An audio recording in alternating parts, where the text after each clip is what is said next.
2 രാജാക്കന്മാർ അധ്യായം 6.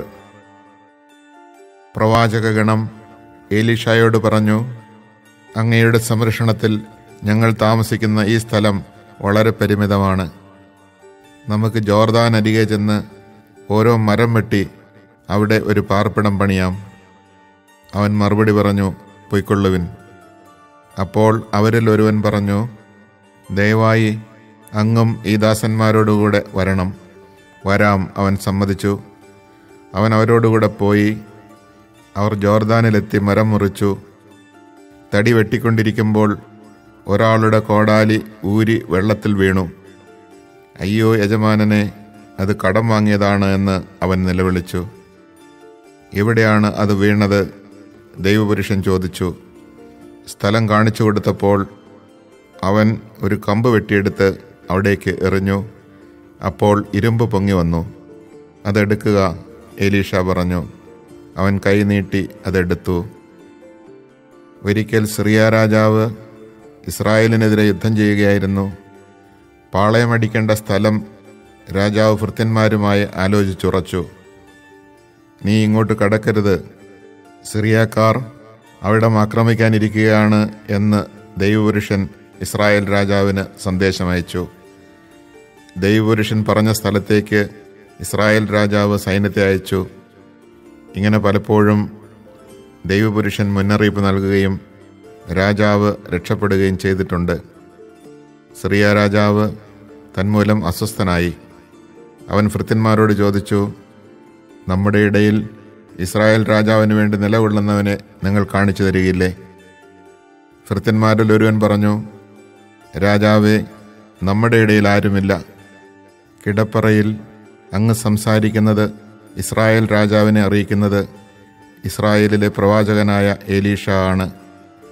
പോയി അവനെ കണ്ടുപിടിക്കുക, അവൻ ആജ്ഞാപിച്ചു.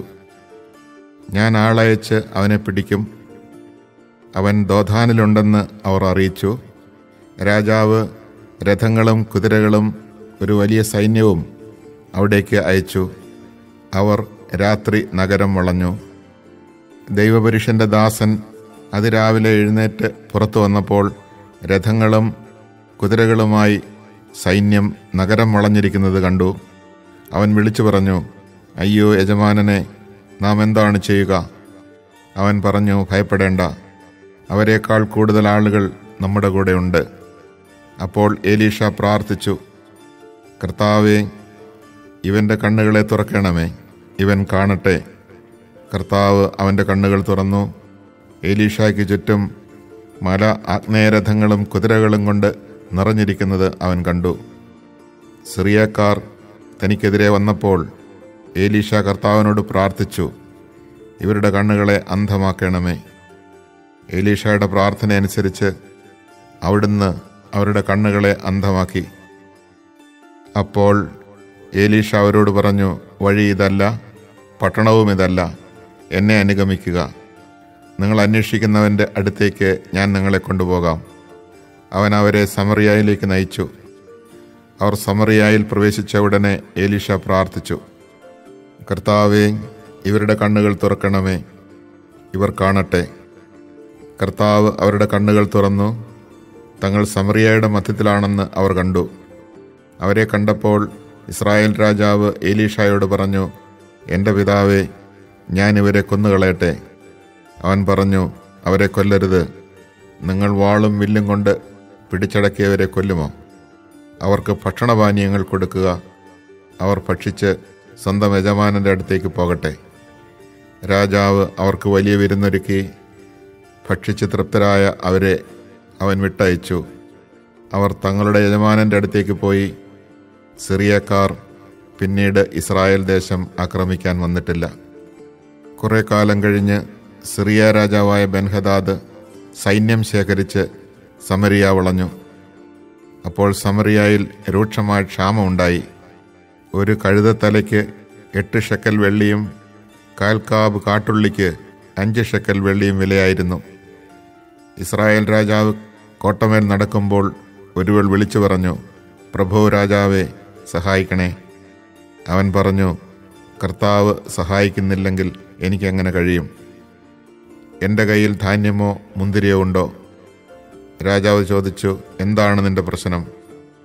അവൾ ഉണർത്തിച്ചു, ഇവൾ എന്നോട് പറഞ്ഞു, നിന്റെ മകനെ കൊണ്ടുവരിക, ഇന്ന് നമുക്ക് അവനെ ഭക്ഷിക്കാം, നാളെ എൻ്റെ മകനെ ഭക്ഷിക്കാം. അങ്ങനെ ഞങ്ങൾ എൻ്റെ മകനെ വേവിച്ച് തിന്നു.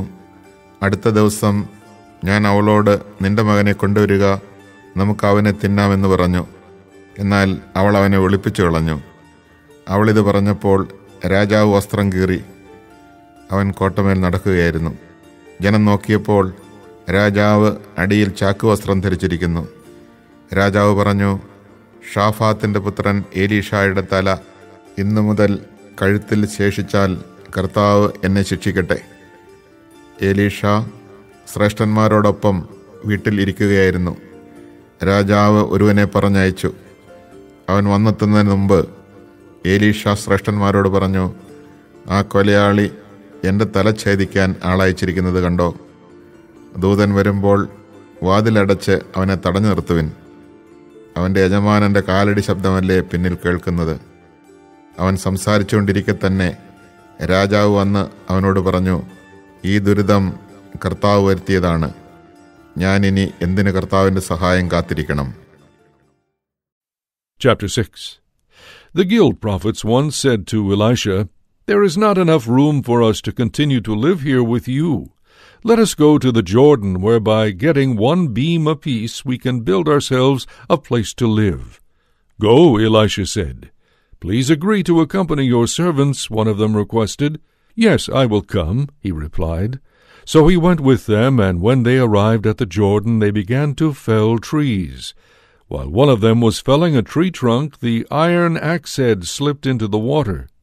"Oh, master," he cried out, "it was borrowed. Where did it fall?" asked the man of God. When he pointed out the spot, Elisha cut off a stick, threw it into the water, and brought the iron to the surface. "Pick it up," he said, and the man reached down and grasped it.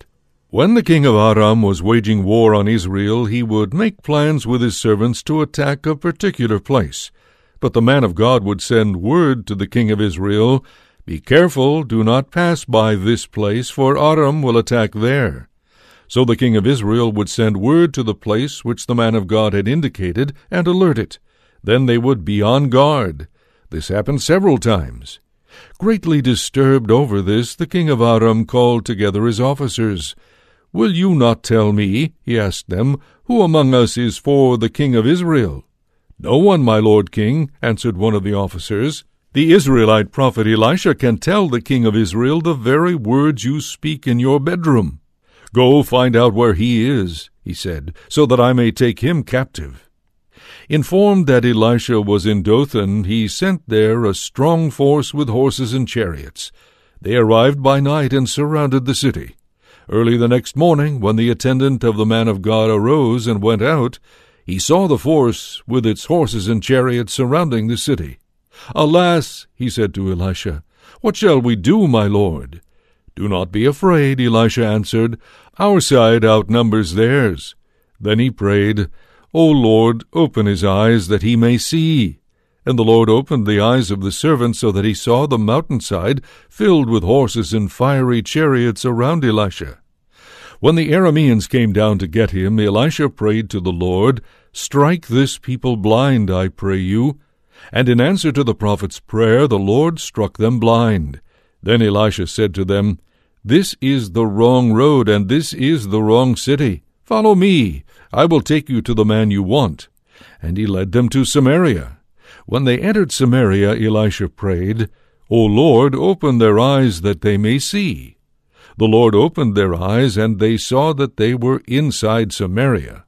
When the king of Israel saw them, he asked, "Shall I kill them, my father?"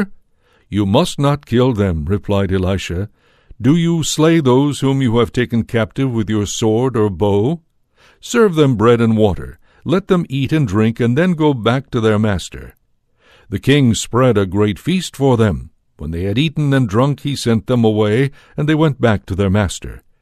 No more Aramean raiders came into the land of Israel. After this, Ben-Hadad, king of Aram, mustered his whole army and laid siege to Samaria.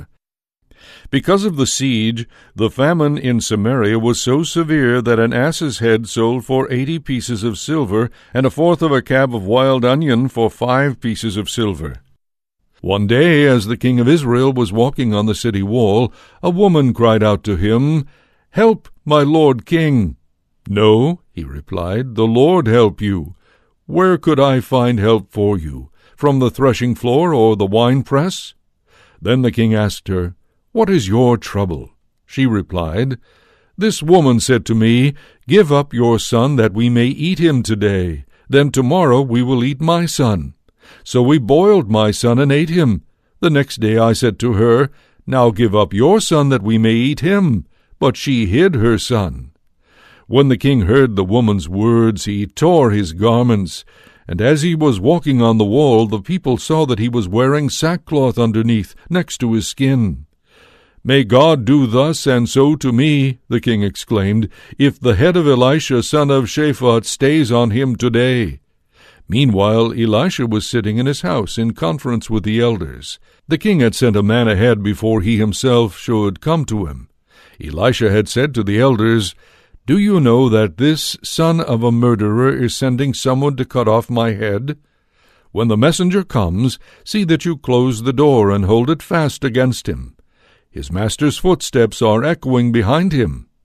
While Elisha was still speaking, the king came down to him and said, "This evil is from the Lord. Why should I trust in the Lord any longer?